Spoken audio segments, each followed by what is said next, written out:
What is up? Welcome to my channel. My name is Franca. I'm glad you're here. Today, obviously, we're going over the Justin Blake lawsuit. Let's jump right back in. Justin sends Blake a message. Hi, sorry for the slow response. Yes, family is good. Brutal being away for so long, and happy we are finally together. Lots happening, all good things overall. Had to hire new editors who I adore. They are going through everything right now. I'm so happy you felt energized by what you saw. Your performance is really, really beautiful. Stunning, actually. Obviously, you know I want your input. That's why I sent the 5-hour playlist. But at this point, it's too early for me to share all the dailies. I start my cut in early August, given the new editors, and still going through the reset myself. Also figuring out our shooting plan as I have to cut and combine and find ways to scale down for budget. Once I am physically in the edit and have touched scenes myself, I'd love to share with you. I hope you enjoy this time off with your family. Talk soon. That's crazy, because Blake seems very or at least presents herself as family orientated. So she's spending time with her family, yet she's begging Justin for 5 hours of footage that she can review while she's at home. Weird. At that point, Lively reluctantly paid nominal lip service to the notion that Baldoni, the film's director, was entitled to the time and space needed for his directorial cut, but continued to push. Blake says, I don't want to infringe on your time with your cut, of course. Don't feel the need to send me cut scenes. I was just excited to see. And in regards to the dailies, none of the producers have access to dailies. It's just you. Baldoni shared limited scenes with Lively, feeling uncomfortable all the while, yet he already knew that he had to bow to Lively's demands in order to get out the film and his powerful message. Finally, he put his foot down, sending Lively one final scene and then telling her he would not be sending any more cuts until he was finished his editorial process. Sorry, back-to-back meetings. All good. Love the excitement, and I'm excited to show you when the time is right. No, not just me. Blank and Jamie have access to dailies, but not assemblies or cuts. Justin says, Happy birthday, Blake. Coincidentally, today is the last day of my edit as we are closing the room until we shoot again. It's been wildly successful and I'm so happy. You are so fantastic in the film. I'm sending you over one of my favorite scenes. I won't be posting or sending anything to anyone after this, but I'm excited to show you more in person when we come back. Please watch before Sunday as all Pix accounts get shut down on Monday until we are back up. Can't wait to hear what you think. Have an amazing day. The WGA strike ended on September 27, 2023, and the SGA-AFTRA strike ended on November 9, 2023. Months before, Baldoni made Lively's representative aware that they would not continue pre-production in order to hit the ground running when the strike ends. But Lively and her lawyers had been busy devising other plans during the strike. The same day that SGA-AFTRA strike ended, Baldoni, the studios, and producers were eager to resume production. Instead, they were met with an email from Lively's lawyer, who sent Wayfair an unsettling, unexpected 17-point list of non-negotiable conditions that must be met before Lively would return to work. The stunning list was drafted for the apparent purpose of insinuating or outright claiming that Baldoni, Heath, and others had engaged in SEX inappropriate conduct during filming. Nothing could be farther from the truth. This is to the Wayfair team. Dear Wayfarer team, with the tentative resolution of the SAG-AFTRA strike, we are writing to address how to handle a return to set of It Ends With Us film. It is no surprise to the film's producers that the experience of shooting the film has been deeply concerning on many levels. The complaints of our client and others have been repeatedly conveyed and well documented through pre-production and photography. While we reserve all legal rights, at this stage our client is willing to forego a more formal HR process in favor of everyone returning to work and finishing the film as long as the set is safe moving forward. In order for our client to feel safe returning to the production, we are attaching a list of protections that will need to be guaranteed and observed by the film's producers. If the production is unwilling to accept or uphold these protections, our client is prepared to pursue her full legal rights and remedies. This letter is not intended to constitute a full statement of all facts and circumstances relating to this matter. It is not intended to be, or should it be, construed as a waiver, release, or relinquishment of any of our client's rights or remedies, legal or equitable, all of which are hereby expressly reserved. Sincerely, Blake's counsel. What I find weird is Blake was claiming she made multiple HR complaints, but here it says we're willing to forego a more formal HR process. That's a little suspicious. Blake was over here saying there was multiple HR complaints, but if you If she decided to forego the HR process, how would she have made an HR complaint? That's a little strange. Both Wayfair and Sony attempted to revise the document to make it factually accurate, being that their representation of set culture was inaccurate, and sent comments through the Wayfair's attorney, who incorporated Sony's notes. But Lively's counsel's response made it clear that this list was not open for negotiation. To Wayfair from Lively's counsel. The list we provided was not intended as a starting point for a negotiation. Rather, it is a set of protections that needs to be in place in order for our client to return to work. Please let us know as soon as possible whether Wayfair will agree to accept all of the protections included in our original communication, including without limitation number 11, number 12, with the following additional clarifications. Number 14. In addition to the stunt double, Wayfair to engage BL approved body doubles for both characters for all simulated SEX scenes. 15. The requirement applies to any future filming as well as to any footage that has already been shot. 16. We can limit this requirement to scenes involving nudity, partial nudity, and simulated SEX. It was clear that Wayfair would have to sign the document as is, despite the falsity of its insinuations. The alternative was to lose millions of dollars, cost hundreds of people their jobs after they had been out of work for months, destroy their relationship with Sony. Nonetheless, the demands themselves were agreeable. Indeed, some were already in place. To illustrate the distorted and downright fictional basis for the 17-point list of demands, each of them is addressed in turn below. Point 1. Intimacy Coordinator. Lively demanded that an intimacy coordinator be present at all times when Lively was on set.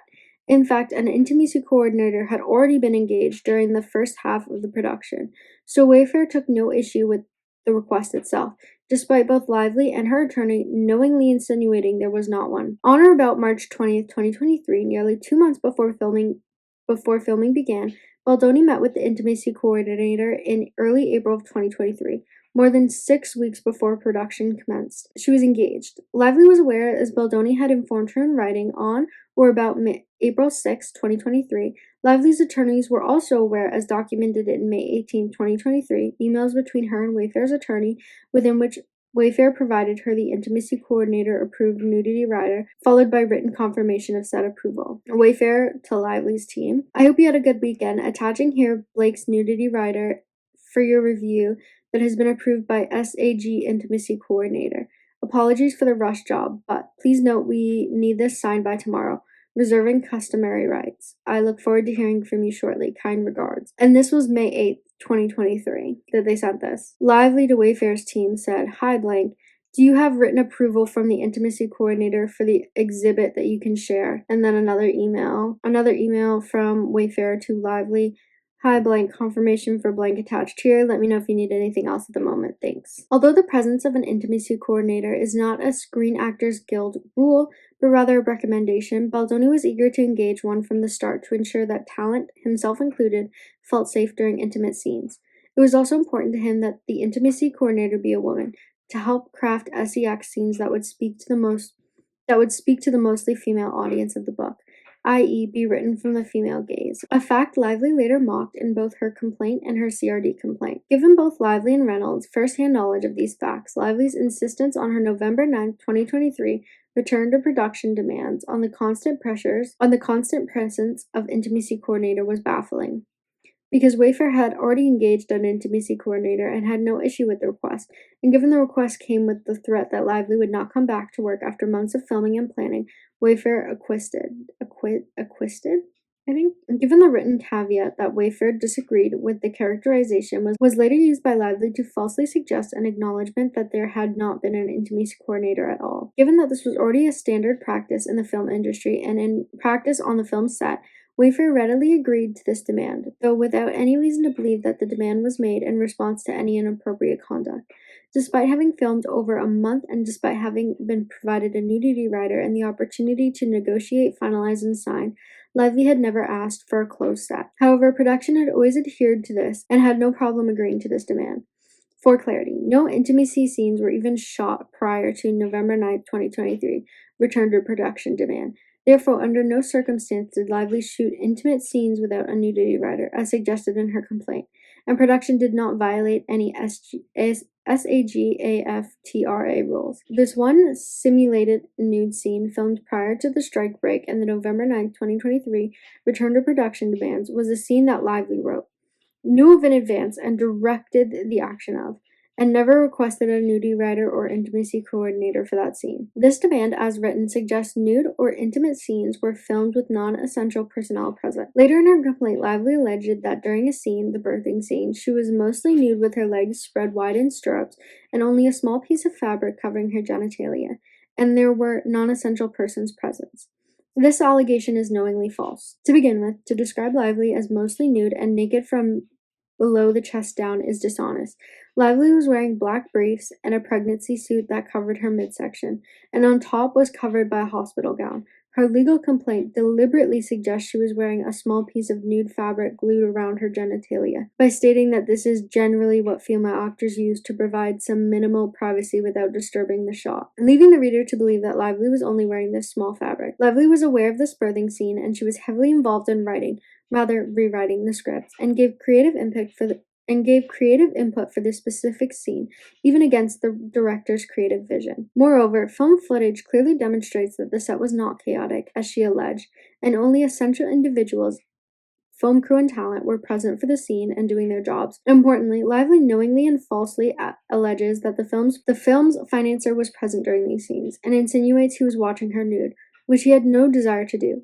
He was not even on the set during the filming of that scene. He arrived later, merely stopping by for a brief moment amid his busy business schedule, and was present during the filming of a scene in which Lively's character spoke with a female OBGYN doctor, a scene in which she was fully clothed. Contrary to Lively's knowingly false claims, it was Lively who refused to meet with the intimacy coordinator to plan out their scenes, putting Baldoni in the awkward position of meeting alone with the intimacy coordinator and later relaying SEX scene suggestions and plans to Lively in the intimacy coordinator's absence. These meetings often took place at Lively's insistence in the couple's home, and often while Lively's husband was present.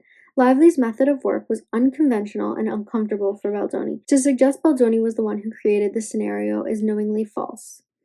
Justin to Blake. Justin said, just hired intimacy coordinator, who I love. We'll set you up to meet first thing with her next week for intro. Lively said, I feel good. I can meet her when we start. Thank you, though. Justin then sent a photo of that to a female producer, and Justin says, just FYI, just want to tell you about this. Seems she doesn't want to meet intimacy coordinator until after we start, which may mess up the workflow. But I can still meet with her, of course. Female producer says, it's fine if she doesn't want to meet her now. You'll just have to walk her through what you and Blank are thinking. As a result, many SEX scenes were not written with simultaneously collaboration and input from both Lively and the intimacy coordinator, as Baldoni had long intended. The female gaze that Lively distorted in her CRD complaint and, on information and belief, circulated to the New York Times for its publication weeks before filming her complaint with the court. In the end, Lively rejected all of the intimacy coordinator's proposals to rewrite the scenes herself, ergotiously.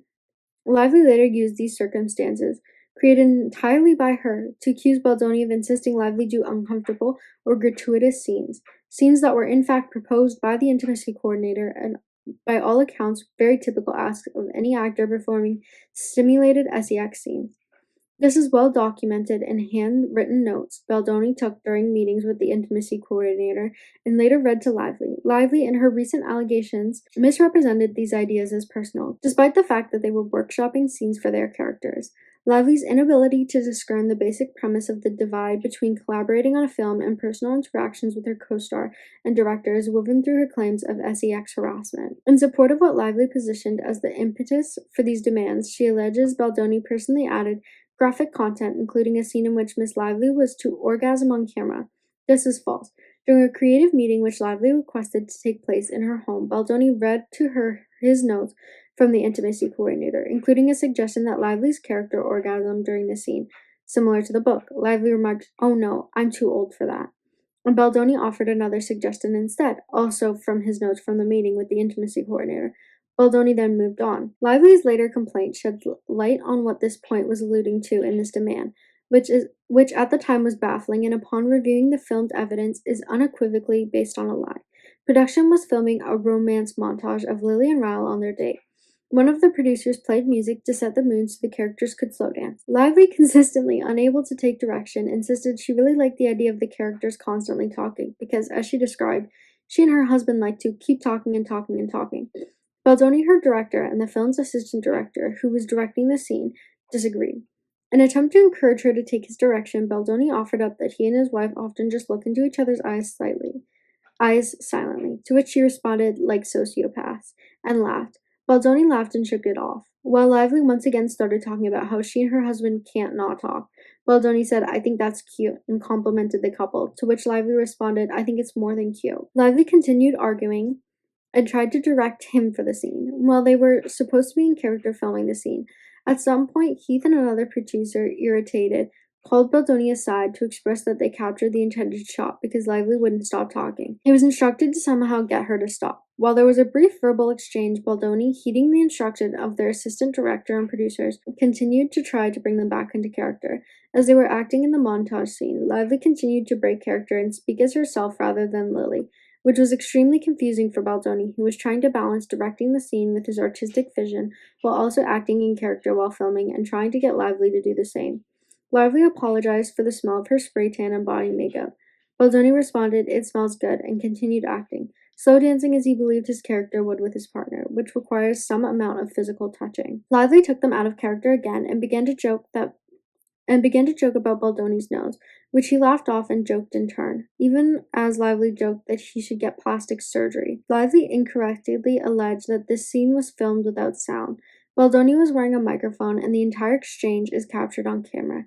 Any suggestion that this scene was filmed in any manner other than pure professionalism by Baldoni is unequivocally countered with actual evidence. Her allegation of sex harassment is documented and knowingly fabricated lie. Moreover, it was Lively who engaged in unchoreographed kissing scenes. One scene, again captured on camera, exhibits Lively pulling Baldoni in to kiss her. It is clear Lively was initiating unchoreographed kissing. In one take, she pulled Baldoni in and kissed him once, in another twice, and the number of kisses, entirely initiated by Lively, changed at her whim. Baldoni is a professional actor who, among other roles, played the lead love interest in television's Jane the Virgin for 5 years, 100 episodes, is like most actors accustomed to rehearsing or filming scenes multiple times, often with variations without needing permission while in character. While Lively now takes issue with improvising, Baldoni, as Ryle, may have allegedly initiated while in character. Baldoni treated their relationship on camera as professional, each playing their part, each doing their job. If no one was supposed to improvise, Baldoni would have no way of knowing based on Lively's own actions. Lively demonstrated again and again that this was normal and acceptable part of filming romantic scenes. Lively also complained that there was inappropriate and improvised kissing during the first period of filming, before the strike break. But in fact, the only 2 kissing scenes filmed during the initial filming period were both scenes that included kisses as written in the script. These kissing scenes were not improvised. We're going to end it there for now.